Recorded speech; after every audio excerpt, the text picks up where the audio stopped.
I have so much that I want to say because I have spent the last 2 weeks without really using my phone, and I've tried to, I have completely cleared out my calendar and built an antisocial container for myself, which is a very happy place for me, but something I haven't really done much of.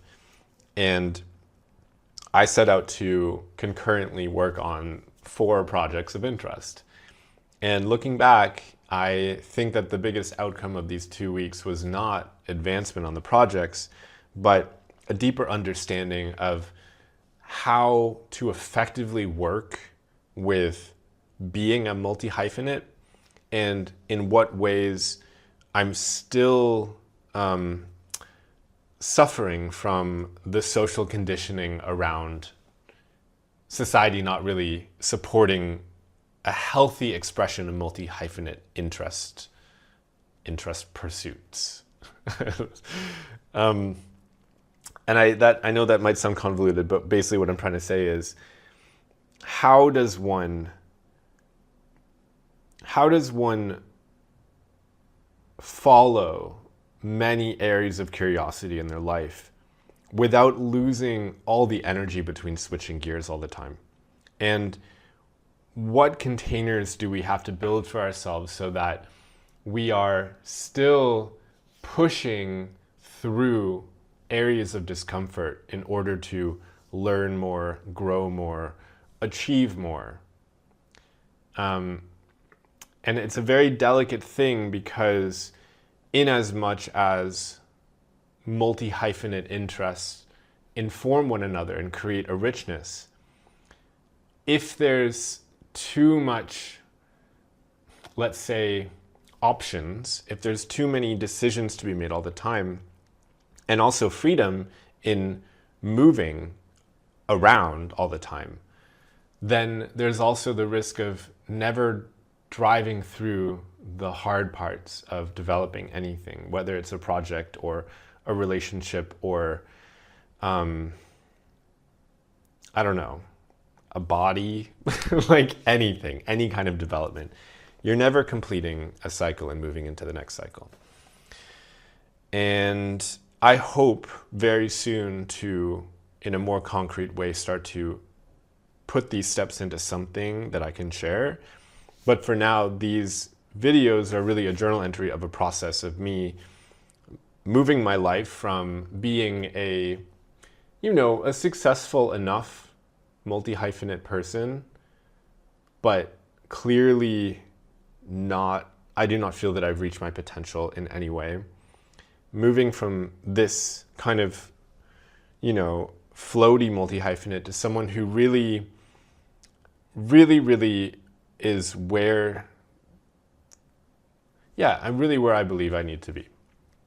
And in the quality of everything that I put out and the quality of everything that I put in and how I feel and what I'm surrounded by. So much of that is, it's such a wonderful experiment that I get to do. And these videos were a very intuitive way to kind of document that. And so that's all I'm going to say, because actually today is still dedicated to spinning this wheel. Spinning this wheel. So let's go.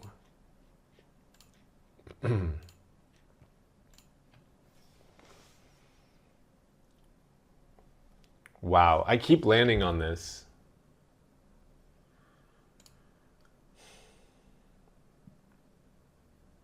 So funny. Okay, fine. I literally did this last time, but let's go.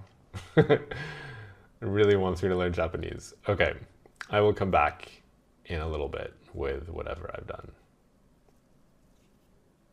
I did it, but I didn't really get that far. But what I did do was I looked at the hiragana for konnichiwa. Yeah. And I was like, why is it konnichiwa, but it is spelled ha? And then I had to learn what a particle is in Japanese, which is like a little sound that is added to show the role of that word. And so wa, konnichiwa, konnichiwa.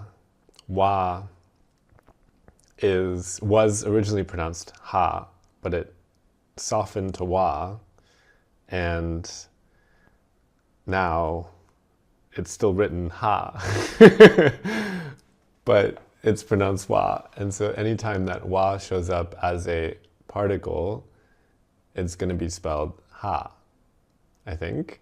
I don't know, whatever. And then I just went through my hiragana practice again. I found a notebook because I cleaned up this apartment. It may not look like it, but I did.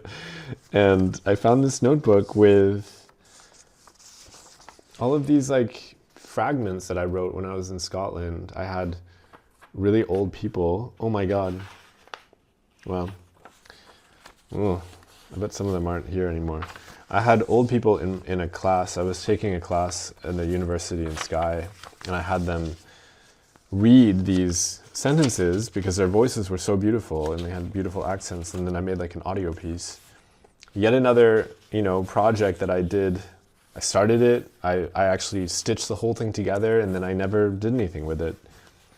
And that is, it's like a big story in my life of just tons and tons and tons and tons of starts and fragments that are out there. And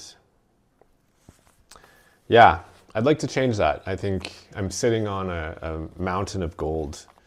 Maybe some of it's not so gold, but I won't ever know unless I go back there. And, I haven't really felt motivated to create new things.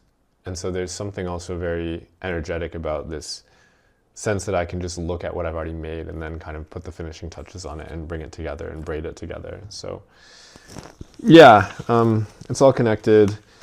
These evening times for spinning the wheel are really just to kind of move the energy a bit while I focus during the day on one thing. So I want to make that clear distinction between like the kind of freedom of my nighttime activity, but decided by the wheel, and then the dedicated flow on one thing until I get it past any point that I've ever gotten it before. And I think that that's going to be a good arrangement. I'm really, really happy with what I'm figuring out, just by showing up regularly to commit to figuring out how to be, how to function as like a major outlier. So yeah, peace.